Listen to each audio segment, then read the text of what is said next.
Hey y'all, Billy from Perma Pastures Farm. Today we're going to talk about part 2 of the military tips for your homestead. Now, okay, I may have to wind up moving y'all while I'm out here making bone sauce. You got to really pay attention to things. I done screwed up one batch, and I'm not about to sell y'all something that isn't exactly what I think it ought to be. So if I got to move, you'll understand the reasons why.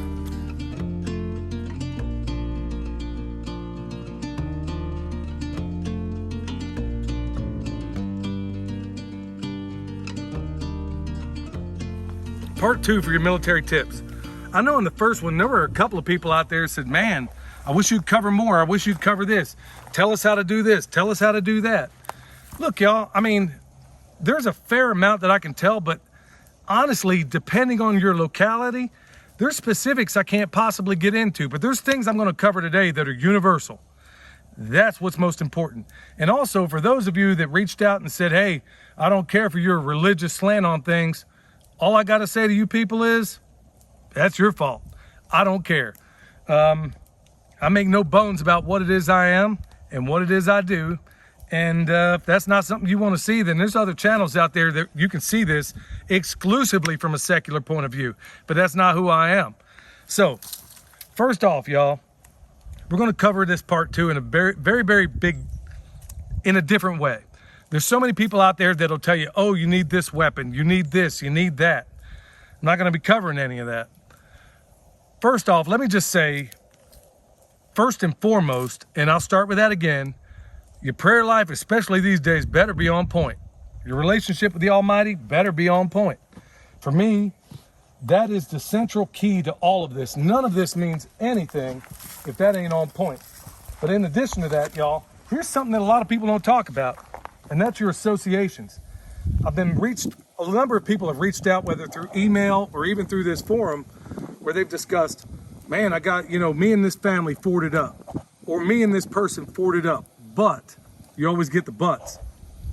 I'm going to tell you right now that if the people you ford up with, even family members, if they ain't going to get loose, then they need to get lost, if you know what I mean. Because honestly, at the end of the day, if you have somebody who's sandbagging, ain't doing what they're supposed to do, or, dig this, a chronic, never-ending, unbelievable complainer, is that somebody you want to be linked up with? Or somebody that is chronic misbehaving? For example, my chicken's down there, if I got a rooster, for example, that's acting up, he's pecking people, what am I going to do? Well, he's going to go in the cook pot. Let's say I got a sheep that's jumping the fence, getting out, and it's habitual. Well, can't have that because the other sheep are going to learn how to do it. That one's got to go too, likely in the freezer. You got a bull that rams somebody. Guess what? I'm going Old Testament on it. You got any animal on your homestead that misbehaves, what do you do with it? You get it out. You separate it. You cull it. Now, I'm not suggesting in any way that you do that to anybody, but I'm saying you separate yourself from that problem. So if I won't put up with bad behavior in an animal, why should or would me or you or anybody else put up with bad behavior in what should be a high-functioning human being? Think on that for a minute. So if I don't put up with it in animals, I shouldn't have to put up with it in people. So be very careful about your associations. All right, y'all, right on the heels of what I just said regarding your associations, think about it. You get somebody into your keep that knows where all your stuff is, and you throw them out, who's to say they ain't going to come back with a gang and clean you out? Okay, if you think that doesn't happen, I mean, I'm aware of family members, not mine per se, but I'm aware of family members. They get mixed up in drugs, they become some crackhead. I mean, anything's possible. So consider not only, like I said, that first one goes into this next one, your cachet points, or where you may store things. Do you have it all in your garage? Is it under your bed? Is everything in your barn down there? Do you have anything that's out in the woods? Do you see anything behind me that sticks out? If I'm good at this, the answer is no. That's what I'm saying, is that you should have 2 is 1, 1 is none. I look at it as 10 is 9, 9 is 8. You get it. You get the point. Have multiple places where you put things. It may not all be on your property. It may be somewhere along the way. These are all military tactics that you can bring to the homestead.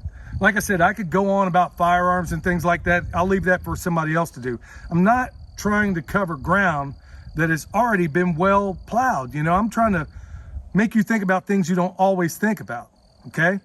In addition to that, think about your cover and concealment. Okay, we're coming on spring. It will be spring before too long. You know, do you have everything cut down? Does it make sense?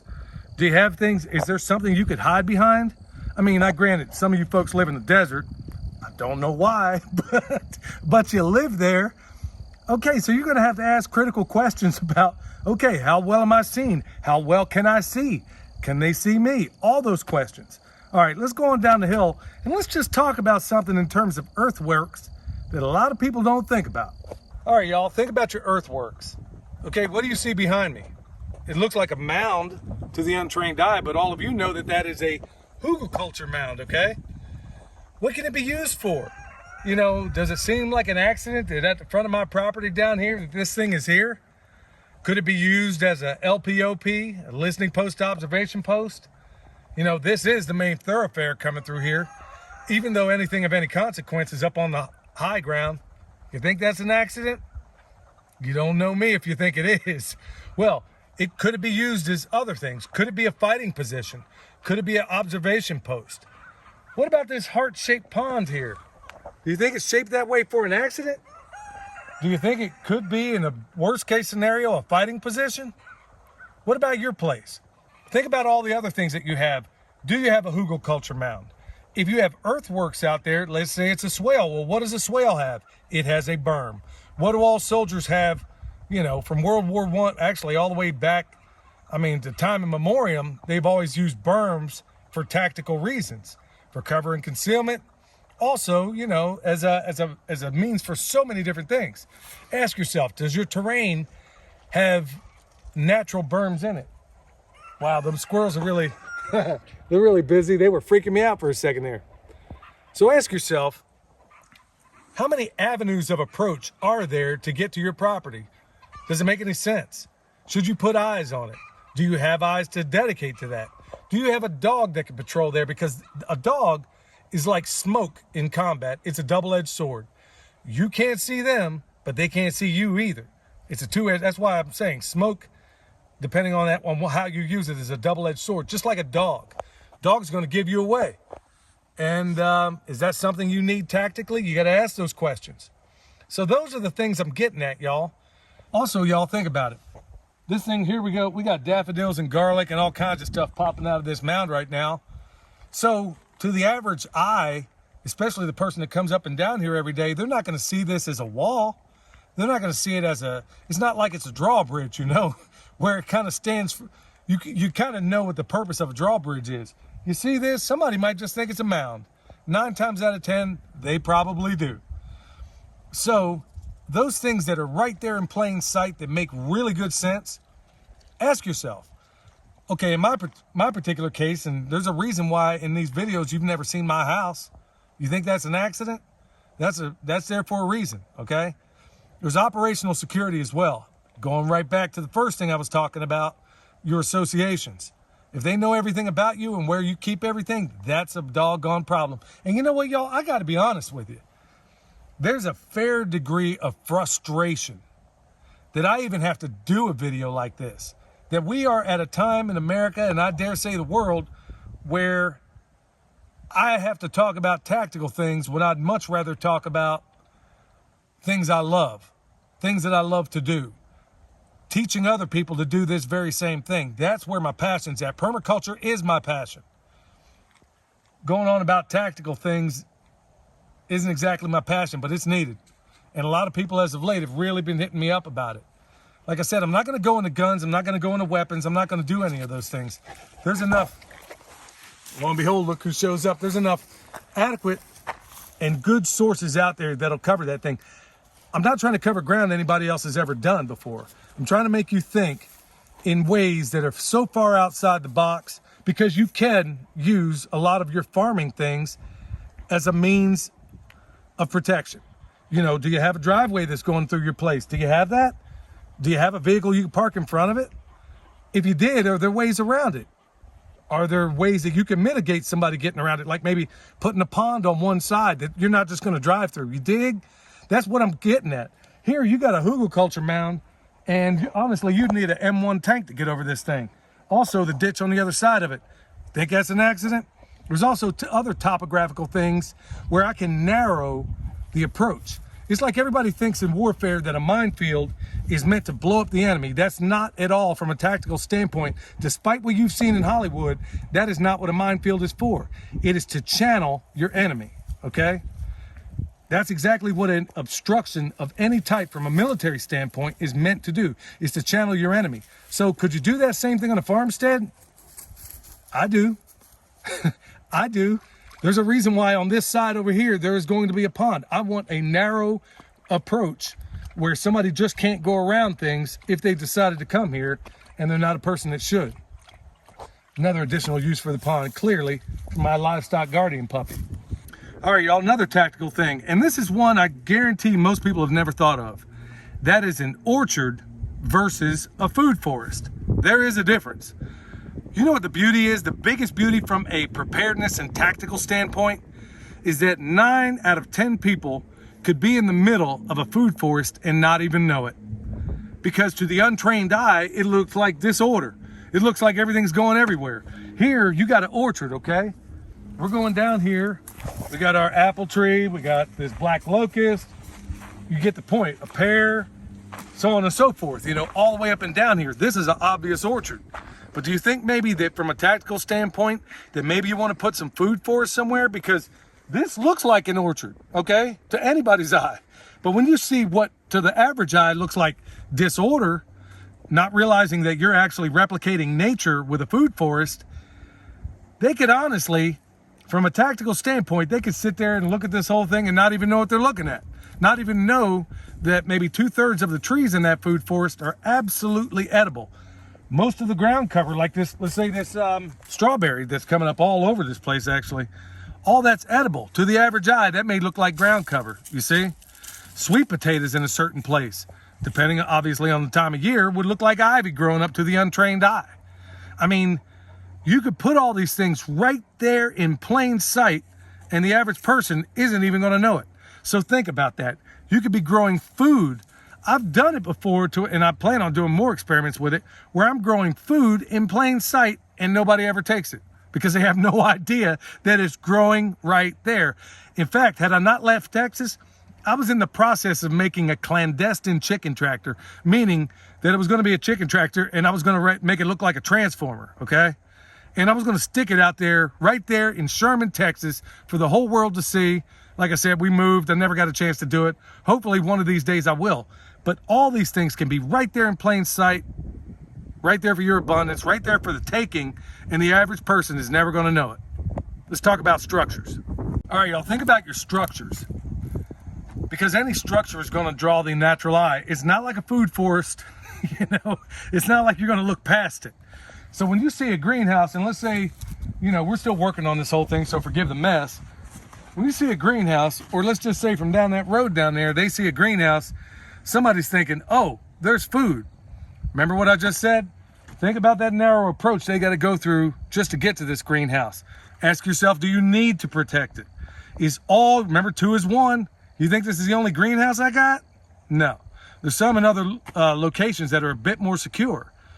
And for those of you that are thinking, hey, you're giving away all your secrets, you're telling everybody. No, I'm not. Not even close. I'm just giving, by and large, I'm not giving you everything I'm doing. I'm telling you the things that you could do and the things you might want to think about. All those structures, okay, do you have everything put in here? Probably a bad idea, especially in this day and age. Do you have it all in your other place? Ask yourself, how much defense do I need on those structures? If somebody gets in there, what are you going to do about it? Ask yourself.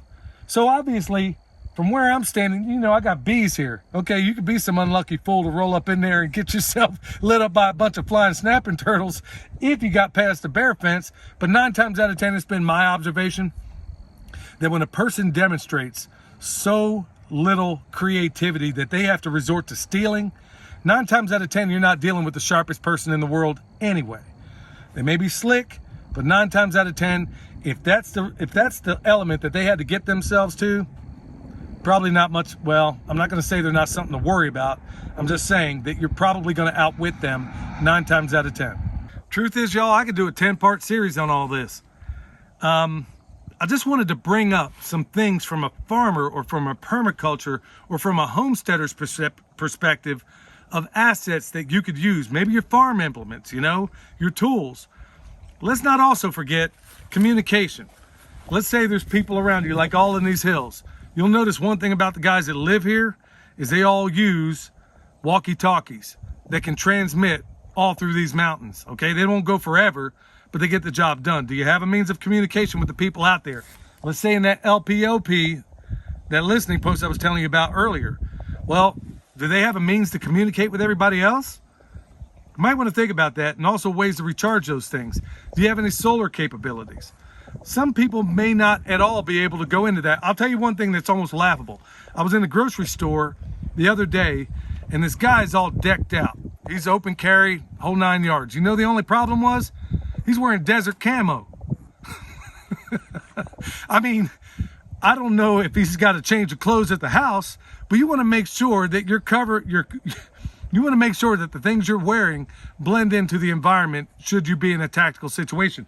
Clearly, these aren't the best pants, but you think I don't have some other ones? You know, you don't want to be walking around here looking like my dog Milk Boy, where he's just going to stick out like a sore thumb. You want to make sure that you got the appropriate clothing, obviously warmth. We did an acronym on cold. You want to check that out. There's also one on heat that I'll do as it becomes a little more relevant.